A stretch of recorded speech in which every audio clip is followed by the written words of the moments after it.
Hola, buenas noches. Hoy en Tus Derechos con Lupa vamos a hablar de la compra de vivienda de segunda mano.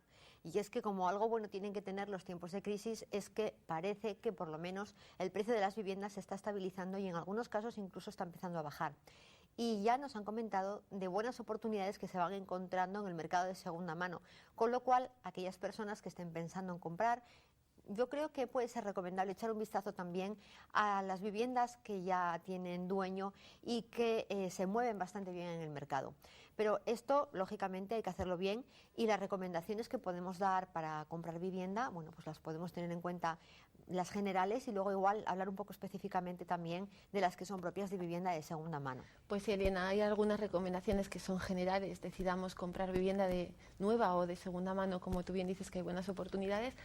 Como por ejemplo, bueno, pues estudiar muy bien qué necesitamos, la zona donde nos apetece ubicarnos, el dinero del que disponemos o del que podemos disponer pidiendo algún préstamo hipotecario, y luego también pues es recomendable estudiar un poco los precios medios de la zona, pues para saber si efectivamente estamos ante una buena ocasión y ante una buena oferta en este caso. Pero al margen de estas cuestiones generales que más o menos todos nos podemos imaginar y que no son estrictamente legales, sí que hay otras que tenemos que tener en cuenta desde un punto de vista un poquito más jurídico. Unas son más prácticas, como comprobar muy bien el estado de la vivienda si es de segunda mano, porque las garantías no van a ser las mismas que vamos a tener respecto al constructor. Y luego también, muy importante también comprobar, o hay que tener muy en cuenta ciertos aspectos jurídicos que no debemos pasar por alto y que nos obligan a comprobar ciertos documentos, al menos unos básicos importantes. Sí, básicos y importantes. El primero que nos tenemos que dirigir al propietario vendedor. Lógicamente el propietario vendedor tiene que tener en su poder un título de propiedad. Título de propiedad que puede ser por compraventa, por herencia, nos da igual por lo que sea, pero que nos tiene que mostrar, porque tenemos que saber a ciencia cierta que esa persona es el propietario, cuántos propietarios son, y en caso de que sea una persona casada, si ese bien pertenece a la sociedad de gananciales, en cuyo caso tendrán que firmar ambos cónyuges. En fin, de ahí podemos sacar alguna información que nos puede ser útil, pero vamos a suponer que no es tan fácil conseguirlo. Siempre tenemos la oportunidad de acudir al registro de la propiedad, donde podemos pedir una nota simple informativa o, si lo preferimos, una certificación, donde nos van a aparecer titularidad, los mismos datos de quién o quiénes son los propietarios, y cargas. Esto es muy importante, el tema de las cargas. Hay que comprobar muy bien si sobre el inmueble que queremos comprar existe alguna carga, como puede ser algún pago pendiente de impuestos, algún embargo judicial, puede ocurrir que tengamos muy habitualmente una hipoteca.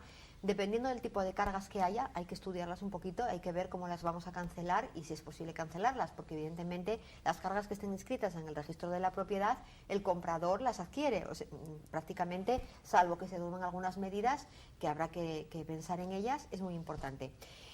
Otra cosa que también tenemos que solicitar en el registro de la propiedad, el título constitutivo de la propiedad horizontal, este documento que tantas veces mencionamos cuando hablamos de comunidades de propietarios. ¿Qué podemos comprobar en él? Bueno, pues podemos comprobar la cuota de participación, las reglas de comunidad, que es muy importante, especialmente en los casos en los que tengamos alguna idea que nos ponga un poco más en entredicho la cuestión, como puede ser que quiera poner yo un despacho en el piso que voy a comprar, o que quiera llevarme animales al inmueble y no tenga claro que esté permitido. Todo esto en el título constitutivo de la propiedad horizontal. Otro documento importante, el último recibo del impuesto de bienes inmuebles, que también se lo podemos pedir al propietario. Pues sí, para saber si está al día en el pago de los impuestos. Y hablando de la comunidad de propietarios, no sobra darse un paseo por la administración que lleve esa comunidad de propietarios, o hablar en su caso con el presidente de la comunidad. ¿Para qué? Bueno, pues para saber si en ese edificio está prevista la realización de algún tipo de obra que vaya a ocasionar alguna derrama en los meses siguientes, porque igual no contamos con ello, y bueno, si es que va a pasar, igual de todos modos nos interesa la vivienda, pero tenemos que contar que vamos a tener ese tipo de gastos en lo sucesivo. Y también para comprobar que esté al día el propietario en el pago de todas las cuotas, que no se haya ninguna deuda con la comunidad. Normalmente este es un documento que además va a exigirnos el notario cuando llevemos la compraventa, cuando llevemos la compraventa a escritura pública. Pero bueno, de todas maneras, antes de llegar incluso a eso, bueno, pues no está de más comprobar que efectivamente no exista ninguna deuda pendiente con la comunidad de propietarios. Y ya he adelantado las dos últimas recomendaciones, al menos una de ellas, que es elevar el contrato de compraventa siempre a escritura pública y, por supuesto, pasarlo por el registro de la propiedad para que esté todo en orden y perfecto. Bueno, y con esto más o menos una primera orientación para enfrentarse a esa tarea tan complicada de compra de vivienda. Y les recordamos nuestra página web cuervoalfageme.com, que bueno, es el lugar donde nos pueden dejar alguna idea para tratar en los próximos programas. Muchas gracias y buenas noches.